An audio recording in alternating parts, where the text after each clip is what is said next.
Hello cuties and welcome back to my channel ఇట్లు మీ నవి. ఈ రోజు సండే. ఈ డే కోసం నేను లిటరలీ ఒక 1 వీక్ నుంచి వెయిట్ చేస్తున్నా. Cause it is a Dhurandhar day. Yes, tickets కోసం 1 వీక్ ముందే బుక్ చేసుకున్నాము. ఆల్మోస్ట్ అప్పటికి అన్ని ఫిల్ అయిపోయాయి కూడా. బట్ ఇవాళ వెళ్తామో లేదా అనే డౌట్ కూడా ఉండే. Finally we made it. Evening 6:30కి షో అయితే ముందు నుంచి అన్ని ప్రిపేర్ చేసుకొని పెట్టుకుంటున్నాం అనమాట తినడానికి. 3 hours 40 minutes షో అంటే మా వైపు అసలు వాడు బ్రేక్ కూడా ఇవ్వడు సచ్చినోడు. అందుకే ఒక చిన్న బ్యాగ్ లో అన్ని స్నాక్స్ తీసుకొని వెళ్తున్నాం. Thinking to wear something casual, t-shirt or jeans. So yeah, that's my outfit. ఇదే ఇండియాలో ఉండుంటే హాయిగా నైట్ ప్యాంట్ వేసుకున్నా వెళ్ళిపోతుండే సినిమాకి. మన చిన్నప్పుడు అయితే ఇంకా నార్మల్ ఎక్సైట్మెంట్ కాదు అసలు. సినిమా సాయంత్రం ఉందంటే పొద్దుటి నుంచి రెడీ అయిపోయే వాళ్ళం. పేరెంట్స్ తో అంటే మోస్ట్లీ ఫస్ట్ షోనే బుక్ చేసేవాళ్ళు. సాయంత్రం ముఖం కడుక్కొని కొత్త డ్రెస్ వేసుకొని 2 జడలు వేసుకొని రెడీ అయిపోయి కూర్చునే వాళ్ళం. మేము ఉండేది ఆర్టీసీ క్రాస్ రోడ్స్. అక్కడ సంధ్య, దేవి, సుదర్శన్ తో పాటు ఓడియన్ అనే సినిమా థియేటర్ కూడా ఉండేది. ఇప్పుడు కూల్చేశారు. కూల్చేసి ఓడియన్ మాల్ కట్టారు. ఆ థియేటర్ కూడా సూపర్ ఉంటుంది. ఎందుకు కూల్చేశారు మరి? ఓడియన్ థియేటర్ కి రీచ్ అయిపోయాక అక్కడ లైన్ లో నిల్చొని టికెట్స్ తీసుకొని లోపలికి ఎంటర్ అవుతూ ఉంటే థియేటర్ లోంచి వచ్చే చల్ల గాలి అసలు ఒక రకమైన ఫీలింగ్ ఇస్తుంది. మళ్ళీ ఇంటర్వెల్ ఇంకొక ఎక్సైట్మెంట్. అయితే ఎన్ని స్నాక్స్ తిన్నా కూడా, మళ్ళీ అమ్మ ఇంట్లో నుంచి కూరకూరలు, లేస్ ప్యాకెట్లు ఎన్ని తెచ్చినా కూడా థియేటర్ కి వెళ్ళాకైతే మస్త్ అండ్ షుడ్ గా ఏదో ఒకటి తినాల్సిందే. ఏదంటే ఏదో మిస్ అయిపోతున్న ఫీలింగ్ లా ఉంటది. నాకైనా మీకు కూడా అనిపిస్తుందా? కమెంట్ చేయండి. అన్ని గనం కూల్ డ్రింక్స్ ఉన్నా కూడా థమ్స్ అప్ మీదే నాకు కన్ను ఉండేది. Hey Thums Up fans assemble. Comment చేయండి ఎంతమంది థమ్స్ అప్ ఫ్యాన్స్ ఉన్నారో. వెళ్ళే దారిలో కూడా చూసారా మా ఎక్సైట్మెంట్. దురందర్ గురించి మాట్లాడుకుంటూ వెళ్ళాం. ఫస్ట్ పార్ట్ లో అసలు ఏమైంది అని చెప్పి రీకలెక్ట్ చేసుకుంటూ కూర్చున్నాం. అండ్ నేను దురందర్ టికెట్స్ ఎప్పుడైతే బుక్ చేశానో అప్పటి నుంచి ఇన్స్టాగ్రామ్ మొత్తం ఫీడ్ అంతా దురందర్ తోనే నిండిపోయింది. వాటికి మీకు కూడా అర్థమయ్యే ఉంటది కదా, ఇన్స్టాగ్రామ్ మనం ఏం చెప్తే అది వింటుంది అని. జాగ్రత్తగా ఉండండి. కొన్ని రీల్స్ లో అయితే దురందర్ పార్ట్ 3 కూడా ఉందని చెప్పారు. అది కూడా 2026 జూన్ లోనే అంట.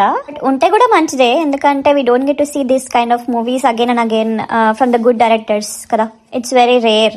సో యా, ఉంటే మంచిదే, లేకపోయినా కూడా మంచిదే. ఆ స్పెషాలిటీ ఏంటంటే సినిమా 6:30కి అయితే 6:29 వరకు కూడా హాల్లోకి వెళ్ళాము. అలా అని కావాలని చేయము, అదేదో అయిపోతుంది అలా. ఎప్పుడు కూడా అలానే అవుతుంది. దురందర్ పార్ట్ 1 కి కూడా ఆల్మోస్ట్ 20 minutes లేట్ వెళ్ళాం. సరే ఎట్లయినా సరే ఒక గంట ముందైనా సరే ఉండాల్సిందే అని చెప్పి బయలుదేరిపోయినాం. మా ఇంటి నుంచి థియేటర్ ఓన్లీ 20 minutes. కాకపోతే ఆ భయం వల్ల మేము ఎప్పుడో స్టార్ట్ అయిపోయాం అనమాట. జర్మనీలో అతిపెద్ద భయం ఏంటంటే రోడ్ కన్స్ట్రక్షన్స్.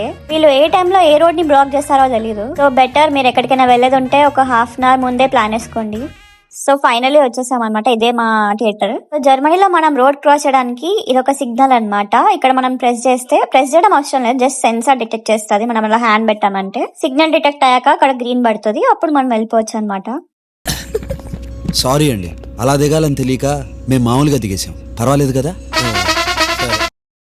ఉరకాల్సిన అవసరం లేకుండా మెల్లగా నడిచినా సరిపోతుంది. ఏ మాట కామాట నాకు ఈ థియేటర్ ఎందుకో చాలా నచ్చుతుంది. లోపలికి వెళ్ళంగానే మీకు ఒక అమెరికన్ స్టైల్ వైబ్ ఉంటుంది అనమాట. పర్ఫెక్ట్ మూవీ థీమ్ థియేటర్ కడితే ఎలా ఉంటుందో అలా ఉంటుంది. కింద ఎక్కుతున్నాం మా స్క్రీన్ ఎక్కడ ఉందా అని చెప్పి. తర్వాత మా వాళ్ళు కనిపించారు అనమాట, అదే మన ఇండియన్స్. ఆ తర్వాత పైకి వెళ్ళాం.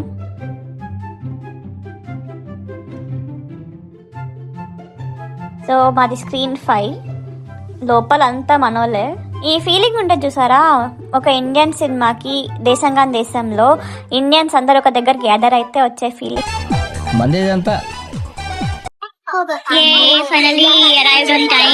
అమ్మాయ ఫైనలీ సాధించేసాం, టైంకి వచ్చేసాం.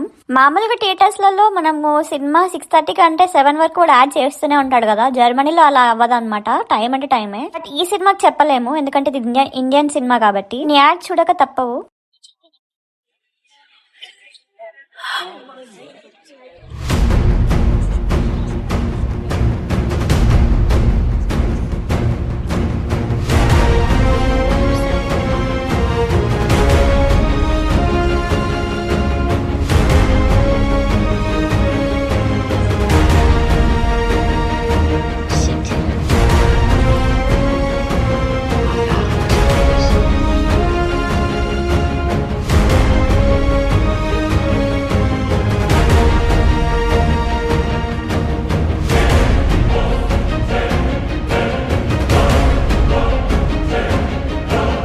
Finally without a break 3 hours 40 minutes ఎవరు సీట్ లో నుంచి లేవకుండా సినిమా చూసారు. అంత ఇంటాక్ట్ గా ఉంది సినిమా. మన ఇండియన్సే కాకుండా జర్మన్ వాళ్ళు కూడా వచ్చారు అన్నట్టు చూడడానికి. వాళ్ళకి ఎంత ఇన్ఫ్లుయెన్స్ అంది సినిమా. ఫస్ట్ పార్ట్ నెట్ఫ్లిక్స్ లో చూసారంట పాపం.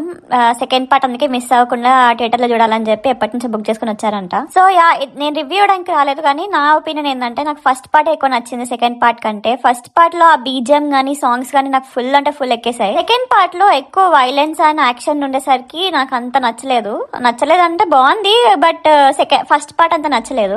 బాగుంది కానీ బాలేదు. బానే ఉంది కానీ ఇంకా బాగుండొచ్చు. ఒక్క థియేటర్ లోనే చూడండి, ఎందుకంటే ఫస్ట్ పార్ట్ ఓటీటీలోకి వచ్చినప్పుడు ఏమైందో చూసారు కదా, కలర్ గ్రేడింగ్ పోయింది, సెన్సార్ కట్, అందుకే. So that's it for the video guys. Like, share and subscribe my channel. ఇట్లా మీ నా video in the next vlog.